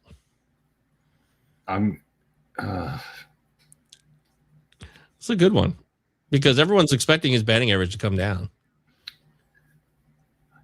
Yeah, but he finally got regular playing time and did something with it and stopped getting kicked around by the Orioles. So, yep, I'm going to shine it because I want to believe in this kid. In my other home league that we also keep 12, for some reason, no one kept Buxton and no one kept Stowers. How many teams? 14 teams with 12. What? 12 per, so like 168 players off the board, and Stowers and Buxton aren't among them. Oh my god! Then I didn't pick until 10th, and they were both still around. And I was like, how is this possible? And I was like, sweet, I'm taking Buxton. But yeah. I was almost talking myself into sours with, Buxton's injury history. But since I had good keepers anyway, I was like, I could really shoot the moon with Buxton if he goes 35-25 again. So Sure. Wow. and that's an OPS league. So Buxton's OPS helps you out there too. Definitely. Wow. Okay. What a time to be alive. Congratulations to you. Salvador Perez, new fences, new changes in Kauffman Stadium. They got Salvi hitting 26 dongs, according to ATC. 26? I think off the top of my head, I had him projected for 30.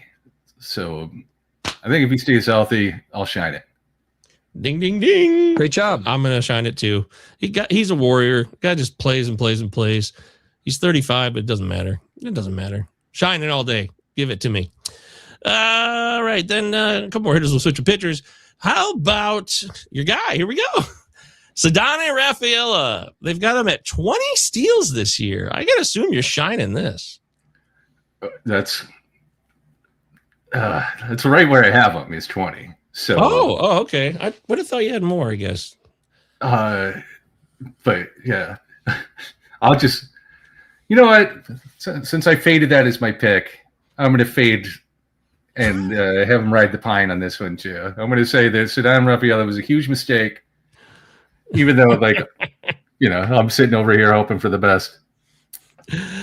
Conflicted man, Steve is. I love it. Stop. I'm going to shine it. I think he can steal 30 this year. And I did want to I wanted to keep him and draft him in our league, and I screwed up. I think you'll end up benefiting from it. I really do. And I hope you do. You deserve it. My guy, Kyle Teal, who's starting the season with a bogus hammy. Oh, yeah. But once he gets the ball rolling, they still got him playing 107 games, 430. Is that plate appearances or at bats? That's PAs. So Kyle Teal, a guy I love. I assume I'll shine anything that's thrown in front of me that has Kyle Teal's name on it. They got him at 12 dongs this year. Shine around the pine on 12 dongs for Kyle Teal. I think that sounds about right. But I don't know how the hammy is going to affect him. So I'm going to give him. I'm going to fade him on the hammy and say he only gets to 11 and he rides the pine. Man, I completely disagree with this. I know I'm just a big fan of this guy's skill set. I know his batting average and his plate discipline are what maybe he's a little bit more known for, but yeah, for sure. Easily a guy who can hit 20 dongs this year. And I don't think the hammy is going to hold him back too much. I think they got him for 107 games, 430 plate appearances. I think he could still pull. I'm fading that too. So that's why I'm giving him 11. Yeah. Well, that would make sense then. Stay true to what you're saying. I'm shining it. I think Kyle Teal can hit 20 home runs this year. I'm crazy. What can I say? And then there's Ozzie Albies, a guy who has been a borderline first round pick in recent seasons of fantasy baseball. They've got him hitting 17 dongs this year. 17 dongs for Ozzie Albies. Shiner ride the pine. Ride the pine. Never been in on Albies. I'm going to shine it just because I've been saying for a few weeks now, I think a lot of these Braves hitters are going to bounce back this year. And that includes Albies. Of course, he could get hurt, but that can happen to anybody. I'm going to say the guy can hit 25 plus home runs this year. Ozzie Albies. Not when he's knocking around the Marmalade Forest. The maple leaf tree. How about some pitchers? We love pitchers. You know, Steve loves pitching. You prefer pitchers over hitters, right? I pitched and I hit, but I liked pitching more. So yeah, I love pitching. Yo, I love and I think the game's harder to understand. Sorry.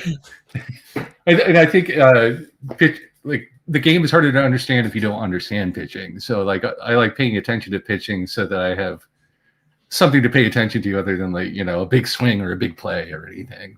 Right. So I like to follow along pitch for pitch. I couldn't pitch, but I love pitching with pitchers in the modern video game. So much fun. The most fun I ever had was doing Justin Verlander. They totally perfected his mechanics. Even back in the 2K10 game on Xbox 360, I felt like I really was Justin Verlander. It was so much fun. I'd be striking out guys, working my counts, nibbling, dumping the old Uncle Charlie. So much fun. So much fun. Taking pictures of Kate Upton in a hotel room. Sure, they got the same butts. Yeah. Speaking of Verlander, wow, he's right in front of my face. So Verlander's back in Detroit, the return to glory. Yeah. Glory days. They got him throwing 127 innings. Shine or ride the pine on 127 innings from Verlander this year at age 44, 43. I mean, it wouldn't shock me if he did. So it wouldn't either. I'm gonna shine it. He, even who else they got to eat innings over there? Oh, well, they got my guy. Who's in the back end of the from the KBO, back from the dead. I like Drew Anderson. In fact, one of my insane fantasy takes is that Drew Anderson will take Casey Mize's role this year in the rotation. So wow, yeah, I'm just gonna stick with it. I know that the KBO is not the major league, so Drew Anderson striking out 245 guys in 170 innings is not exactly the same. I get that, I do, but I feel like he learned something over there. The split change usage. And I think it'll make a difference this year. And I just don't trust Casey Mize. So that's real bias on my part, too. Freely admitted. Heard. So we're shining the number 127 innings for Verlander? Yeah, let's do it. All right. By the way, he's 43, but in 3 of the last 4 years, he's topped this number. No, only 1 year of the last 4 did he not. Let's see here. How about, okay, so Nathan Eovaldi. They got him for 152 innings this year. Shine around the pond, 152 innings from Eovaldi. Wow. I'm surprised by that number. Seems a little high. Yeah. Well, especially considering his injury history, right? But yes. He was so good last year. I know there's going to be some regression, but and maybe that was taxing to be that good the last year, but I don't know. I'm going to shine it. I think some of these old guys, like, they just get past a certain threshold and they're just going for broke. And if they break, then that's it. Retirement time. But why not? Why not pitch as best as you can now that you're 37, 38? I think he's 36. Yeah, he's an old man, but he's not as old as Verlander at all. So you're right. I'm going to ride the pine out, though. I'm just thinking Eovaldi, it was a hell of a run last year. And even the year before that, he still was good. So he's a good pitcher. A guy can pitch. I'd have no arguments about that, but I'm just thinking it'll slow down a bit this year. To double down on that, though, because Eovaldi was so good at limiting walks last year. I mean, he was insanely good. They've got him at 2.18 walks per 9 this year. Shine or ride the pine on Eovaldi at 2.18 walks per 9. Wow, you have to be really in the zone. 145 last year. That's crazy. Yeah, that is crazy. That is crazy, man. Holy shit. 21 walks. That was it. Maddox Lake. Yeah. Give it to me. I'll shine it. So you think he can beat that number? All right. That's fun. I'm going to ride the pine. I think it'll be a slight regression, but even if he's at 2-3, who gives a shit? Still, yeah, pretty nice. I mean, that's still useful for fantasy. Let's not get that twisted. And that field eats a lot of home runs. So, oh my God, that field, Globe Life. F says, I want DeGrom and Eovaldi. I think they both have something left. Well, they do have something left, but I think you'd actually trust Eovaldi more than DeGrom. Last year for DeGrom was the first time he'd done something like that in terms of durability in a really long time. But he could be healthy too right now and could be on the final super twilight of his career too. And he stuck to his plan. He said, I'm not going to throw 100% fastballs anymore. And oh, yeah, that's right. He backed it down and it worked for him. And I think he's happy working in that zone. That's a great call. Good point. Ryan Pepio, we were talking about him earlier in the show. They got Ryan Pepio. I'm surprised by this number. To me, this seems like a no-brainer. It's a 4.03 ERA. Well, I'm shining. I think he could beat that. I think he can have a 3.5 easy. I don't know. Four is kind of your mid-rotation area these days, so I could easily see a 4 for him. And It depends on. Well, I mean, we just talked about. You know what? I'm going to ride the pine. Oh, right. I don't think he breaks that. Each Well, of the I don't last know. 2 years, They he was under 4 though. Yeah, they got Tampa Magic too, and they're not in the little minor league park anymore. So Steinbrenner, Bozo Fest. yeah, I don't understand this projection. Both of his last 2 years were under 4 ERAs. So why would it? because of underlying metrics, like he walks too many people, and Yeah, but the FIP was too much hard realistic. contact. Okay, so you're right. This kind of goes back to what you were talking about earlier in the show. What are these projections based on? So good call. You're right. I don't know what they are. So knowing that, you're right. It probably has something to do with exactly what you just said. I would like to know about Nick Lodolo. You said you would have drafted him. They've got Nick Lodolo at just over 9 Ks per inning, 9.13 this year. Shiner Ride the Pine on 9.13 Ks per 9 for Lodolo. And it's consistently where he's been in his career. And I think that he has the potential to do better if he's healthy over a full season. So I'm going to shine it. I'm going to shine it too. That's a homer call, but it's also what I actually think. Great job. I'm shining it. I'm joining it. It feels good. So I like it. I'm thinking this guy can get to 9.5 this year, or at the very least beat this number by a hair. I believe in that.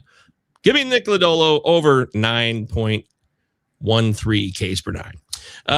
Noel McLean. Talked about him on the show, so let's put it right on the line here. They got Nolan McLean at 151 innings this year. Shiner Ride the Pine at 151 innings. Oh, I think that's pretty optimistic. But if the Mets are leaning on him as an ace and they start to falter in August like they did last year, he may be pitching more innings than he expects. So I'm going to go ahead and say the Mets are in contention, but not so far ahead of the pack that they can afford to rest him. So I'll shine it. I'll say he beats that number. This is tough for me. I'm going to ride the pine on it, but I don't think by much. I think if he hits 140, that's still something I would take, depending on league context. But I could be wrong on it too. I don't feel confident about it. Don't feel great about it. Okay, what about the newcomer, Tatsuya Imai of the Houston Astros? He's coming over for his first season of Major League Baseball, and they got him for a 4.25 ERA. Shy the Ride of Pine on Imai's 4.25 ERA.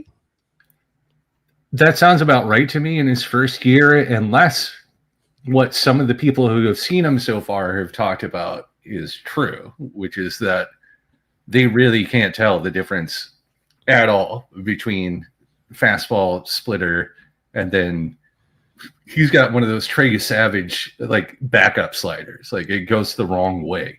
Like it's crazy. Oh yeah, I saw the video of that. Yeah. So he's got an insane pitch mix, and like I think if he had a little more velocity, I'd be comfortable saying he beats that number. But so I think he's going to do well at the beginning of the season. But like the book may get on him. I'm worried about the same thing with Savage, where they're such unicorns. Like they're so unique that people will have trouble with them. So yeah, definitely if he's having a good first half, I might think about selling him in the second half, or whenever your league's trade deadline is, because people may get the book on him and word gets out and they watch enough tape and they can pick it up. But I think to start the year he's fine. I just don't know if he ends the year with an ERA below that, but and just because the Crawford boxes are there and they're so annoying and all the Astros are annoying, I'm going to say I'm riding the pine. Crawford ball. I'm going to shine it. I think he'll beat that number. It was 4.25. So we'll see who comes out on top of that one. I mean, there's a lot of variance with him too. There's some people who think he's an ace, and there's some people who think he's like a quad A guy. I've watched a video about a guy who was downplaying his ability to transition this year, and you're right. And then I listened to other people say this is the number one guy you want in first-year player drafts. I actually haven't seen him play yet, which is a shame. I should go seek out that video. It's available on my MLB network right now. MLB. All right. And then now this, I want to do this one because Marty Tallman was on the show the other day with Mike Virginia. Go check out that episode. Marty's a great guy. Local Detroiter here. Newly married. Congratulations, Marty. Steven Matz was a guy he brought up as a guy he really likes this year. Now, Steven Matz signed a deal with the Rays for $7 million. And you're like, what? Steven Matz? They got Steven Matz pegged here for 123 innings this year. Shine around the pine on 123 innings from Steven Matz in 2026. Oh, man. I don't know what to make of him in his career. It seems like, I mean, remember a lifetime ago, it was him and Zach Wheeler and all these guys in New York, and that is long gone. No, man. I think that he'll get innings taken away from him by Joe Boyle and Joe Rock at some point this season. Yeah, Joe Boyle. I love that. I love that call. Joe Boyle rules. Yes, I mean he showed up a few times last year and was outstanding, but they didn't give him a run. Tampa's going to Tampa, I guess.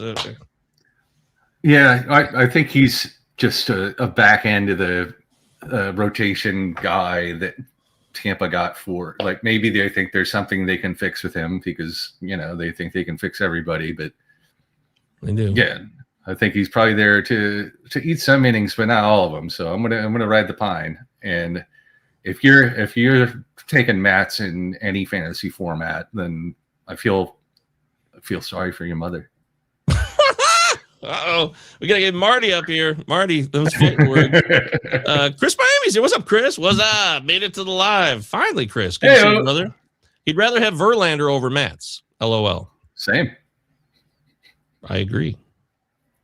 Although, I'd rather have neither of them if I'm going to build. That's right. But if you're forcing me to, yeah, I'd take Verlander by a hair. Although, I like Marty, and he's made some good calls at times, so it made me think twice. That's why I brought it up. But I don't know. One of the things I learned last year is I remember I put all the lineups together from opening day, and then I comped them with the final season, end of day, last season's lineups. Are just, things change so much. Really do. And Steven, did you do the same thing with your own fantasy team? How many people you dropped in it? Yeah, that's a lesson too. Oh, it's a great lesson. I feel like in the end, there will be guys that we wanted to have, and then it's just, anyways, who's the new dude? Nick Kurtz. I didn't expect Kurtz to do what he did last year. I really didn't. I mean, that was crazy. It was like he got all of Caglione's luck, because I think they both have big, huge lumberjack swings, and like they're both bat speeds are like upwards of 80 miles an hour a lot of the time. Like just these guys murder baseballs, and they're going to keep doing it. Kurtz isn't going to hit 290 or whatever, probably ever again, but ever again. Unless he cuts down that chase rate and the strikeouts, man. He's still he's a guy you might be able to sustain like big numbers at that 30% mark that we were talking about earlier. Like some guys just strike out that much, but they can make it work. They hit the ball hard enough, often enough that when they do get a hold of it, it's a hit or it's gone. Great part, and I think you got two of those guys there, Gaglione and Kurtz, and I love them both. They're a lot of fun. Yeah, I'm so glad you mentioned Cags because I didn't see a huge difference between the two. So I cannot wait to see how it plays out for both of them this year. One of the many things to look forward to. This has been so much fun. I'm so glad we got on Talk Some Ball, Steve. You guys, Steve knows this game so well, and I really wanted everyone to get exposed to Steve because if you paid attention at all here today, he gave you guys a lot of great tidbits, important values with your big drafts coming up on the biggest draft weekend of the year before opening day next week. I think this show is a really good opportunity to kind of learn a thing or two from a different perspective, especially a thing about the average swings. I'm so glad you shared that because I didn't know anything about it and I wasn't thinking about it. And that makes a lot of sense to me. It really does. Yeah. People aren't always swinging as hard as they can. There's people who change their approach, and then there's people like, Joe Adele. That's hilarious. Yeah, Steve, is it Steve or Douche Manouche? I'll answer to both. He'll answer to both, Anthony. This is the Anthony who drafted for me in New York. Thank you, Anthony. Good man. Glad he made it in. You don't have to follow Steve anywhere. You don't have to do any of that. He's just going to go back to living his life like he always has. Maybe one of the most impressive human beings in avoiding the social media craze the last 15 years. And that's for real. But you can check out the Small Screen Sessions podcast, which is a lot of fun if you like TV and you want to follow along with certain shows they've done. What other shows you guys done? Because you got a few in the can, right? Oh, good. We did, we're on Pantheon right now. Prior to that, we did Chernobyl. That was another one of my picks. Let's see. What else did we do? We did True Detective Night Country. We did Bodies, which was a show on Netflix that wasn't that great. And then we did the Mr. and Mrs. Smith's TV show that wasn't that great. That was on Amazon with Donald Glover. And so sometimes we'll pick a season that no one's seen. Sometimes it's something we love, but you're going to get our real honest opinions over there about whether or not we like it. And we've had people just write in and say, I hate this show. It's trash. I'm not going to keep watching it. And I'm not going to listen until you start on a new show. And then there's other people that are like, thank you for introducing me to the show. And it's just our opinion. So if we hate it and someone likes it and they're watching the show and listening to us, it feels kind of weird, especially if it's unanimous, like no one's having fun, but we're all still just plodding through it. Does that happen? But there's been some that are, we always try to find good things to say about the show regardless. It's people spent a year or more working on this and got to give it its due respect. So sure, we try to respect it and point out things we like, but we also want to, maintain our critical eye and say, this could have been better if. Yes. I think that's the way to do it. Keep it real. Just keep it real. Because you know what happens when keep it real goes wrong. So that's what we do. And sometimes we even mix in a little baseball talk. Travis and Amanda are finally.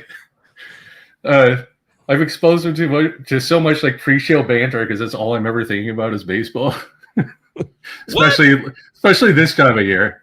We went the whole week. We probably didn't think about baseball once, but this time of year it's just all baseball talk. So that they went from knowing nothing about baseball to I started getting trivia questions right at the bar about Cal Raleigh and Big Dumper and wow, that's mind blowing. They're just getting too much Steve exposure. So wow, I can't. Yeah, that's stunning information. But that's where the name Douche Manouche comes from because I'm always spitting out douche minutia.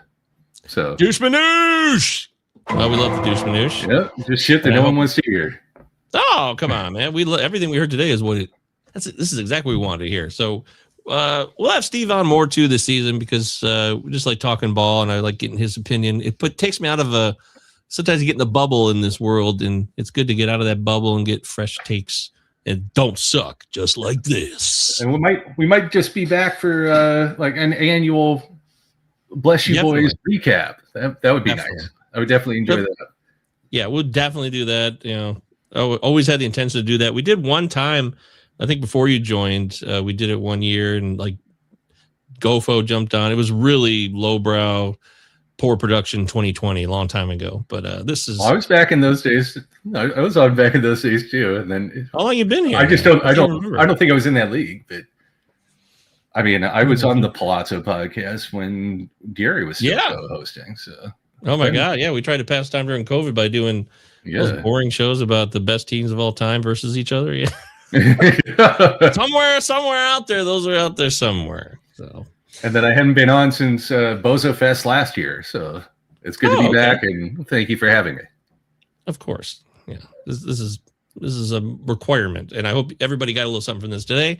Follow me at MJ Govier, Pallazzo Podcast, 2 L's, 2 Z's. I got another show tomorrow night with Andy. Mike Virginia will be on the air too. We got lots of shows here, cramming them in before opening day. We got Bozo Fest in a week. You come out for Bozo Fest again too, because that's gonna be next week. So definitely want to get you. You're welcome to come in and hang out for that as much as you want.